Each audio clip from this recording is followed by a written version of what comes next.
네. 오늘 판결 내용 중에 좀 눈에 띄는 단어가 있었습니까? 예, 어떤 일단 게 있었습니까? 말씀대로 이제 방어권 행사 이 부분이 좀 상당히 좀 논란이 있을 만한 부분인데요.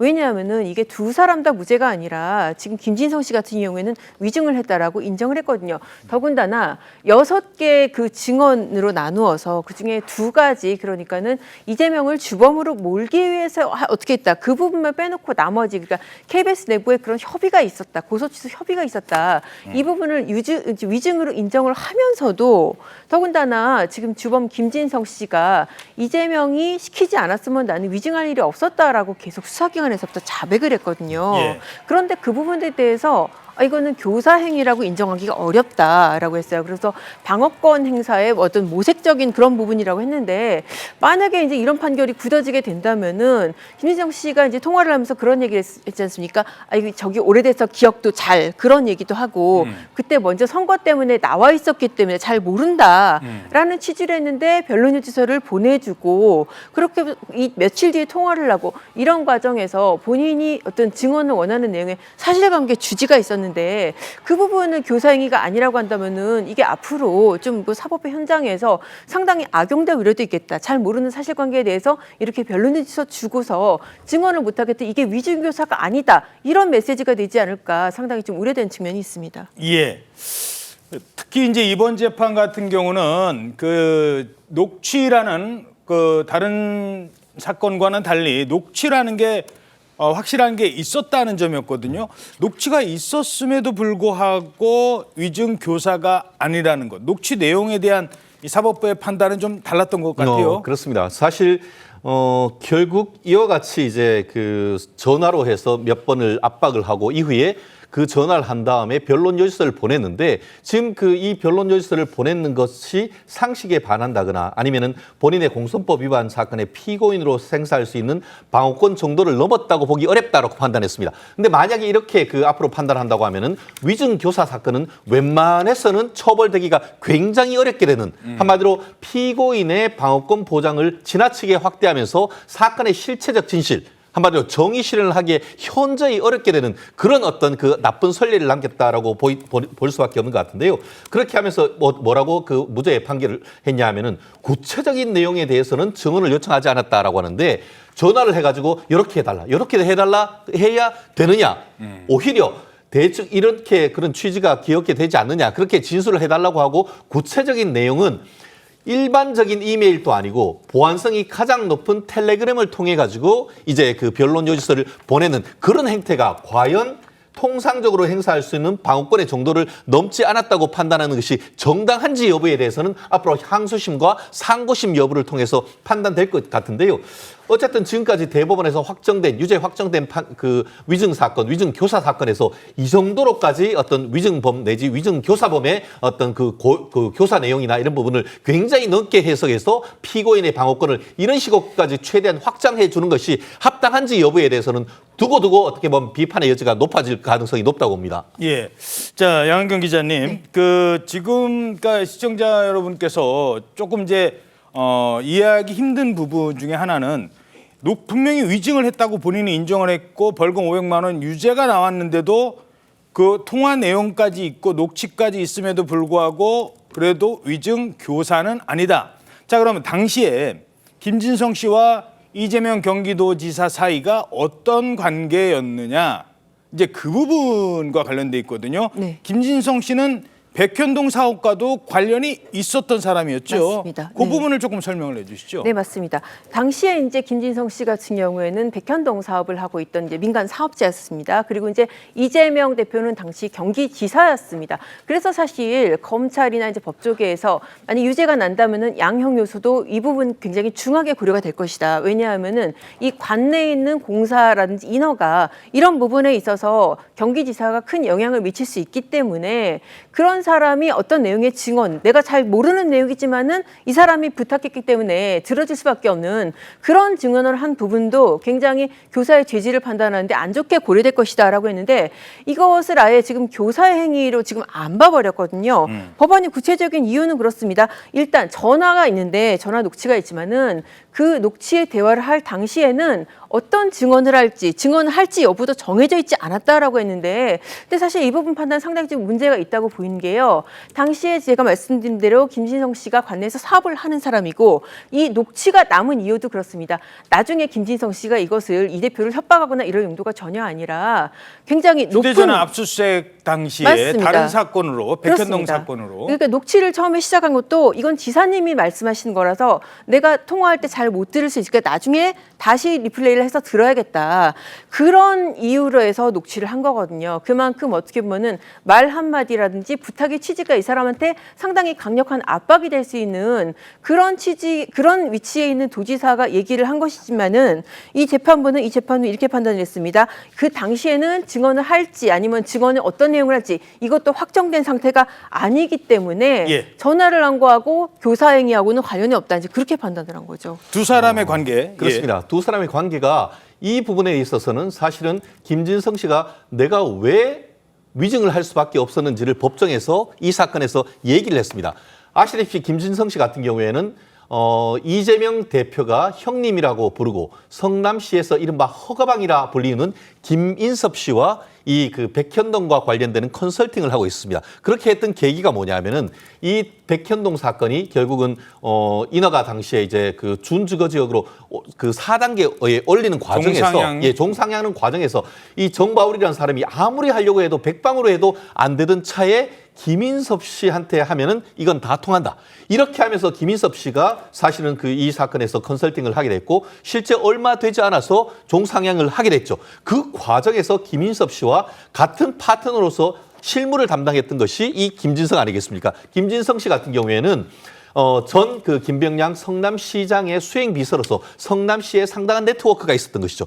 그렇게 해서 그 종상향을 일으켰고 그 결과 정바울이라는 그 사업자로부터 72억 원을 받도록 돼 있었는데 그 시점이 공교롭게도 2018년 그 이재명 대표의 이 그 공직선거법 위반 증언할 그 무렵이었던 겁니다. 그렇기 때문에 한 번도 아니고 4번에 걸쳐서 전화해오는 과정에 처음에는 아유 모릅니다, 안 됩니다 하다가 계속 이를 거절할 경우에는 결국 이 그 백현동 백현동 개발로부터 해서 열심히 일을 했는데 그에 대한 컨설팅 대가 70여 원을 받지 못할 것이라는 그런 걱정이 있었기 때문에 아이고 어쩔 수 없지라고 하면서 갔다고 이런 증언까지 합니다. 예. 그렇다 보니까 이런 관계에 비춰 봤을 때에 과연 이것이 일일이 구체적인 얘기를 하지 않았다고 해서 구체적인 위증에 대한 교사가 없다고 판단하는 것이 맞는지, 그리고 그거를 위증을 기억에 말해서 해달라고 하고 또 뭐라고 했냐면은 텔레그램으로 본인의 그 변론 열서를 보내면서 이것대로 증언하면 되지라고 했는 것을 과연 위증 교사로 포섭할 수 없는가에 대해서는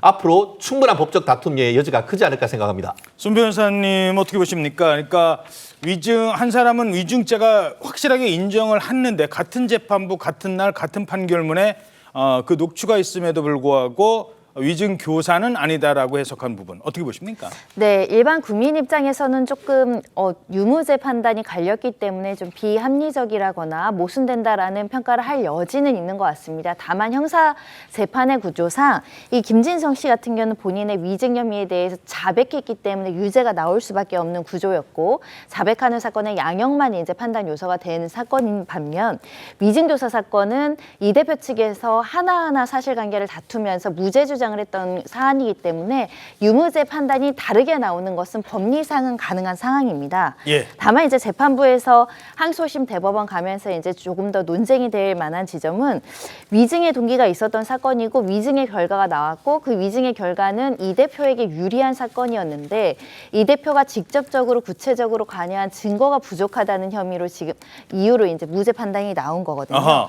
그럼 항소심에서 그게 부족하지 않고 이런 녹취록이나 관련된 여러 가지 내용상 인정된다라고 결론이 또 바뀔 여지가 있는 것이고 특히 이제 이 점이 항소심에서 굉장히 중요하게 다뤄질 가능성이 있는데요. 예. 무죄 이유 중에 이 김진성이 진술서를 쓰고 이 사람에 대한 증인신문을 하려면 보통 증인신문 사항을 미리 작성을 하거든요. 그렇겠죠. 여기에 이제 누가 관여를 했느냐, 아하. 피고인이 이것을 관여했는가가 이제 쟁점이 될 수 있는데 보통 형사재판할 때 제가 재판을 받는 피고인인데 예. 중요한 증인에 대한 증인신문 사항은 변호인과 협의해서 상의해서 작성하는 게 상식적이긴 그렇겠죠. 하거든요. 네. 근데 이 1심 재판부에서는 이 진술서 초안 수정본을 작성하면서 그 나아가서 증인신문 사항을 작성할 때 이재명이 관여했다라는 증거가 부족하다라고 나왔거든요. 그 점에 있어서는 검찰이 또 항소해서 다툴 여지가 있는 사건으로 보입니다. 잠깐만요. 뭐 잠시 뒤에 따져보려고 했습니다만 검찰에서는 당연히란 표현 안 쓰겠습니다만 아마도 항소를 할 것으로 예상이 됩니다. 2심으로 가겠죠.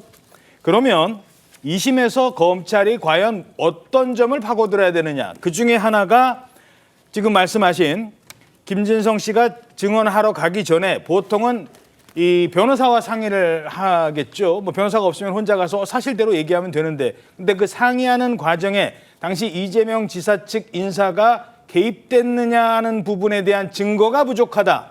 그러니까 전화만 한 통 했을 뿐이지 더 이상 개입한 것을 증명할 만한 건 없다라는 게 지금 재판부의 판단 내용 중에 하나라는 겁니까? 그러니까 신 변호사와 상의를 한 사실은 인정이 됐습니다. 예. 근데 증인신문 작성에 그 피고인의 변호인이 개입하는 건 너무나 당연하죠. 변호사가 써야 되는 거니까요. 그렇겠죠. 근데 이 변호사 이외에 피고인인 이 대표가 직접적으로 개입해서 증인신문 사항들을 조율하고 상의하고 이렇게 답변을 하도록 유도를 하거나 이런 정황은 부족하다는 겁니다. 예. 이 점에 대해서는 검찰과 법원의 판단이 조금 달랐던 것 같습니다. 자, 그럼 여기서 다시 한번 들어보시죠. 당시 논란이 됐던 그 전화통화 내용.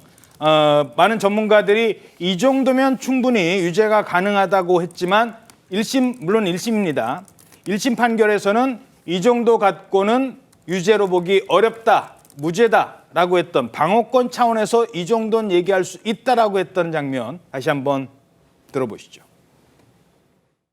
핵심은 김 비서관이 좀 도와줬으면 하는 거는 KBS하고 시장님 측이 어쨌든 이 문제에 대해서 많이 상의했고 가능하면 도감이 있었다는 얘기를 해주면 제일 좋죠.